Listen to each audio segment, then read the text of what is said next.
भारतवर्ष की भूमि ऐसी है जहां हर नदी, पर्वत और वृक्ष में भक्ति की धारा बहती है।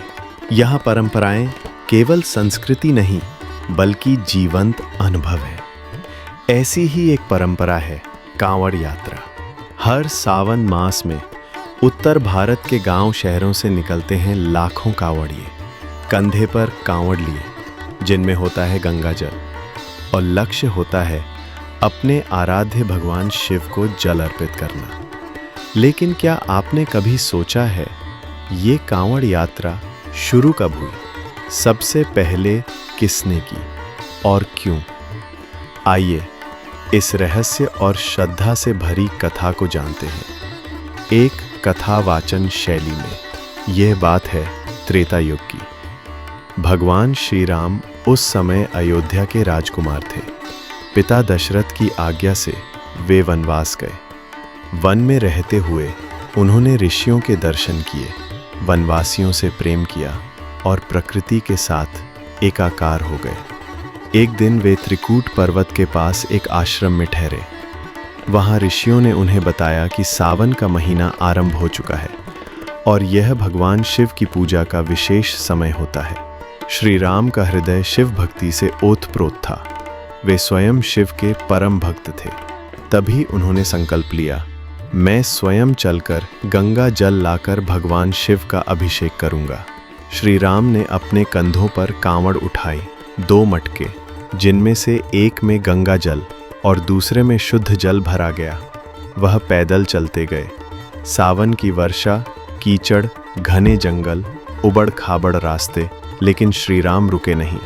उन्होंने हरिहर क्षेत्र बक्सर से जल लिया और चल पड़े बैद्यनाथ धाम, देवघर की ओर। यह यात्रा सैकड़ों किलोमीटर की थी और इसे उन्होंने कांवड़ यात्रा के रूप में पूरा किया। जब वे देवघर पहुंचे तो उन्होंने वहां के शिवलिंग पर जलाभिषेक किया। जैसे ही जल शिवलिंग पर गिरा, एक अद्भुत प्रकाश फूट पड़ा और स्वयं महादेव प्रकट हो गए। भगवान शिव ने श्री राम को दर्शन देकर कहा, हे राम, आपकी भक्ति अद्वितीय है। स्वयं चलकर मुझ पर जल अर्पित किया। इस यात्रा को जो भी भक्त मेरे प्रति श्रद्धा से करेगा, मैं उस पर मेरी कृपा बरसाऊंगा। यहीं से आरंभ हुई कांवड़ यात्रा की परंपरा। कांवड़ यात्रा की परंपरा का दूसरा ऐतिहासिक उदाहरण मिलता है रावण से। रावण को हम अक्सर एक खलनायक के रूप में जानते हैं, जिसने माता सीता का हरण किया, श्री राम से युद्ध किया। लेकिन क्या आप जानते हैं कि वही रावण शिव जी का महानतम भक्तों में से एक था। वो केवल एक राक्षस नहीं था, बल्कि एक शिवोपासक, ब्रह्मज्ञानी, शास्त्रों का ज्ञाता और संगीत का मर्मज्ञ था। उसने शिव तांडव स्तोत्र की रचना की, जो आज भी शिव भक्तों के हृदय में गूंजता है।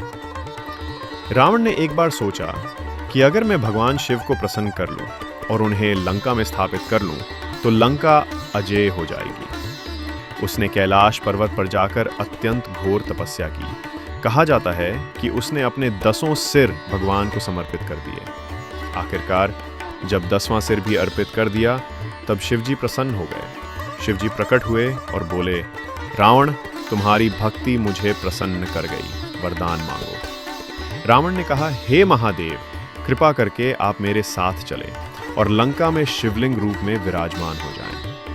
शिवजी ने कहा, मैं एक शर्त पर तुम्हारे साथ चलूंगा। यदि मार्ग में तुमने मुझे कहीं भी भूमि पर रखा तो मैं वहीं स्थापित हो जाऊंगा। रावण ने शर्त स्वीकार कर ली और कांवड़ की तरह शिवलिंग को उठाया। ये था एक विशाल शिवलिंग, जिसे वो अपने कमंडल में गंगाजल के साथ लेकर चल पड़ा। अब देवता भयभीत हो गए।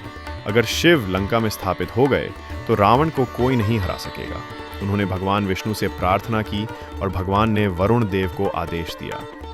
रावण जब देवघर, वर्तमान बिहार का बैद्यनाथ धाम पहुंचा, तभी वरुण देव ने उसके पेट में वेग से जल भर दिया। रावण को मूत्र त्याग की तीव्र आवश्यकता हुई, लेकिन शिवलिंग को जमीन पर नहीं रख सकता था। तब वो एक ग्वाले के रूप में वेशधारी भगवान विष्णु को बुलाकर बोले, मैं थोड़ी देर के लिए दूर जा रहा हूँ, ये शिवलिंग पकड़े रहो, पर धरती पर मत रखना। भगवान विष्णु बोले, जैसी आज्ञा। लेकिन जैसे ही रावण गया, उन्होंने शिवलिंग को धीरे से धरती पर रख दिया। जब रावण लौटा, उसने देखा कि शिवलिंग जमीन पर रखा है। वो उसे उठाने की बहुत कोशिश करता रहा, पर वो टस से मस नहीं हुआ। रावण को क्रोध आया। उसने उसे कई दिशाओं में घुमाने की कोशिश की, लेकिन अंत में शिवलिंग वहीं स्थिर हो गया। वो शिवलिंग आज बाबा बैद्यनाथ के नाम से प्रसिद्ध है। रावण की आंखों से आंसू बहने लगे।